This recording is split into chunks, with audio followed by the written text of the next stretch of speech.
오늘 이 새벽에 나오신 우리 성도님들의 집에 영원히 여호와의 복이 가득 차고 넘치시기를 우리 주님의 이름으로 간절히 소원합니다. 다윗이 이제 하나님의 때를 기다렸더니 하나님께서는 주변의 사람들, 특별히 두로 왕을 통하여 물자를 보내고 사람을 보내서 다윗 왕이 거할 그 집을 지어 주셨습니다. 근데 그 집은 백향목으로 지어진 것이죠. 최고의 건축 자재, 은은한 향과 더불어서 견고한 그 집에 머물면서 다윗이 어느 날 문득 그 마음이 불편해진 것이죠. 하나님께서 이 부족한 자를 이스라엘의 왕으로 삼으셨고 또 그 중간중간에 많은 일들이 있었지만 내 힘이 아닌 하나님의 은혜로 여기까지 오게 하셨는데 그 하나님의 임재를 상징하는 그 언약궤, 그 증거궤는 휘장 안에 머물고 있는 것이죠. 이상하게 그것이 마음이 불편합니다. 그래서 오늘날 나단 선지자에게 그 불편한 마음을 아뢰고 나는 이렇게 좋은 집에 머무는데 하나님의 궤가 그 휘장 안에 있는 게 맞소? 그 고백을 들은 나단은 어떻게 말하고 있습니까? 왕의 마음에 드는 대로 다 행하십시오. 다윗의 마음에는 지금 무엇이 있습니까? 물론 어떻게 보면 나는 이렇게 좋은 집에 머무는데 하나님은 저렇게 초라한 회막, 성막에 있는 것이 민망하고 또는 경망스럽고 예의가 아닌 것 같고 그래서 늘 가시방석에 앉은 것 같고 물론 그런 마음일 수도 있겠지만 우리가 여기서 확인할 수 있는 것 한 가지는 다윗은 항상 여호와를 기억하고 여호와를 묵상하였다는 것입니다. 어느 정도 삶이 안정되면 그 불안했던 터전이라든가 내가 늘 기도했던 그 기도의 제목이 이루어지면 우리의 사람은 어떻게 하기 쉽냐면 잊어버리기 쉽습니다. 그래서 우리도 흔히 말하기를 또 하나님께서 기독케 하시려고 이런 시험과 환난을 주시나 봅니다. 이런 표현들을 하죠. 우리가 정말 어려움이 있을 때는 간절히 기도합니다. 금식도 하고 또 절기도 하고 부르짖기도 합니다. 간구하기도 합니다. 그런데 그 어려움이 지나고 나면 또 우리는 언제 그러냐는 듯이 하나님을 잊고 살고 이전처럼 목숨을 걸고 생명을 다해 기도하지 않습니다. 그러다가 또 환난을 맞거나 역경에 처하게 되면 그제서야 아유 주님 죄송합니다. 제가 잊고 지냈습니다. 불쌍히 여겨주십시오. 사실 그것이 이스라엘 백성들의 반복되는 역사였죠. 그런데 오늘 다윗을 보시면 이 다윗이 하나님 보시기에 얼마나 그 마음이 갸륵했으면 지금 오늘 7장에서는 굉장히 어마어마한 약속을 주시는 거 아니겠습니까? 내 수완이 다 차면 너의 그 다음의 날짜들까지도 내가 분명히 지켜주겠다. 내가 너의 집을 세워주겠다. 너의 자자손손들이 사울에게서 내가 은총을 빼앗은 것처럼은 빼앗지 않겠다. 그 자녀들이 어떻게 살지도 모르는데 하나님이 먼저 약속하신 겁니다. 그럼 무엇이 하나님을 그토록 기쁘게 했고 무엇이 하나님으로 하여금 다윗에게 그런 복의 선언을 하게 하셨는가? 저희들은 이게 궁금한 것이죠. 물론 다윗의 생각, 다윗의 마음에는 신학적인 오류가 있었습니다. 그건 무엇입니까? 내가 여호와의 집을 짓고 싶다는 거죠. 내가 여호와 하나님께서 머물 근사한 집을 내가 짓고 건설하고 싶다는 것입니다. 그러니까 하나님께서는 한 가지는 칭찬하시고 한 가지는 바로 잡아주신 겁니다.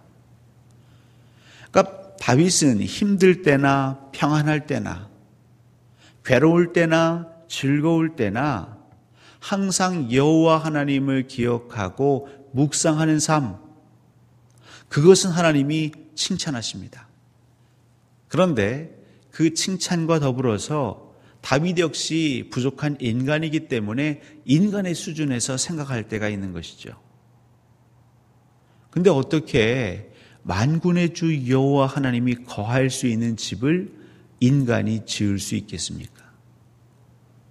이것은 우상을 섬기는 사람들의 생각이지요. 신전을 짓는 사람들. 그들은 자신들이 할 수 있는 최고의 기술과 최고의 물자를 동원해서, 왜냐하면 우리가 믿는 신, 우리가 섬기는 신이라고 하면 그래도 세상에서 최고의 공간에 머물러야 되는 것 아니냐. 그래서 그곳을 향하고 있는 백성들에게 드러내 보이고자. 그래서 우상을 섬기는 이방신들은요, 항상 화려하고 그 규모가 어마어마한 것이죠. 그래서 그 규모가 어마어마할수록 우리가 섬기는 신은 크다. 그래서 경쟁하기도 하죠. 사실 교회들마다, 특히 한국교회 한때 그런 붐이 있었죠. 성전을 크게 짓는 것입니다. 그리고 언론에다가 이제 보도자료를 내는 것이죠. 몇만 명이 앉아서 예배할 수 있는 성전, 세계에서 몇 번째로 큰 성전. 하나님은 거기에 관심이 있으실까요? 하나님, 우리 대한민국 안에 세계에서 규모가 큰 성전이 10개 중에 4, 5개가 됩니다. 하나님, 우리 대한민국 정말 믿음 좋지요 라고 말할 수 있을까요? 하나님 그걸 보시고 역시 대한민국의 성도들은 최고다. 너희들이 내 길을 살려주는구나. 내 면을 살려주는구나. 이렇게 말씀하실까요? 그 부분만큼은 우리가 세속화된 것이죠. 그러면 상대적으로 하나님이 좋은 곳에 또 어마어마한 곳에 머무시는 분이라면 그럼 작고 초라한 곳에는 하나님이 가지 않으십니까? 그러니까 이것은 다윗이 신학적으로 잘못을 범한 것이죠. 근데 우리에게도 이런 잘못이 있습니다. 물론 우리 마음에 좋은 것, 하나님께 최고를 드리고 가장 좋은 것을 드리고자 하는 그 마음은 순수하고 귀합니다. 근데 문제는 그 다음이죠. 전후가 바뀔 때 좋고 깨끗하고 넓고 그곳에서는 하나님께 즐겁게 예배할 수 있던 것 같은데 누추하고 허름한 곳에는 왠지 눈살을 찌푸리고, 하나님은 장소를 차별하지 않으십니다. 크고 작은 것에 좌우되시는 하나님이 아니십니다. 우리의 그런 고백이 있어야 하는 것이죠. 여호와의 집, 어떻게 우리가 천하를 지으신 만군의 여호와 하나님이 머무실 수 있는 곳을 우리가 지을 수 있겠습니까? 그것 역시도 하나님의 주권에 달려있는 것이죠. 내가 하나님의 성전을 지었습니다. 내가 개척을 몇 군데 했습니다. 물론 그것은 은혜이지만 또 그것이 자칫 우리의 자랑이 되어서는 안 되겠습니다. 내가 하나님의 집을 짓는데 이렇게 기여했습니다. 그것이 우리 마음에 하나님께 감사의 고백으로 가는 것은 상관없지만 우리 주변의 사람들에게 자랑이 되어서는 안 되겠습니다. 그럼 대번에 하나님 물으시는 거예요. 정말 네가 지었다고 생각하느냐? 너의 힘으로 기여했다고 생각하느냐? 그러니까 우리식으로 말하면 지금 그래서 내 앞에서 생색내느냐? 우리가 하나님께 정말 선한 의도로 해놓고 마지막에는 그 이방의 우상 숭배하는 자들의 그런 생각을 답습하는 결과를 낳는 것이죠. 사랑하는 성도 여러분들, 하나님을 기쁘시게 할 수 있는 것은 오직 우리의 순수한 중심이요 생명인 것입니다. 우리 광주동산교회를 지금보다 더 크고 화려하고 웅장하게 짓는다고 해서 하나님이 감탄하시는 건 아닙니다. 오히려 지금 이곳에서 신앙생활하는 한 분 한 분들의 믿음이 더욱 단단해지고 변함이 없고 어떤 시험과 환난과 역경이 와도 여호와 하나님 바라보기를 멈추지 않고 하나님을 사랑한다고 고백하는 그 눈물의 찬양, 그 감동과 감격이 있는 예배가 드려질 때에 하나님은 더 크게 기뻐하시는 것입니다.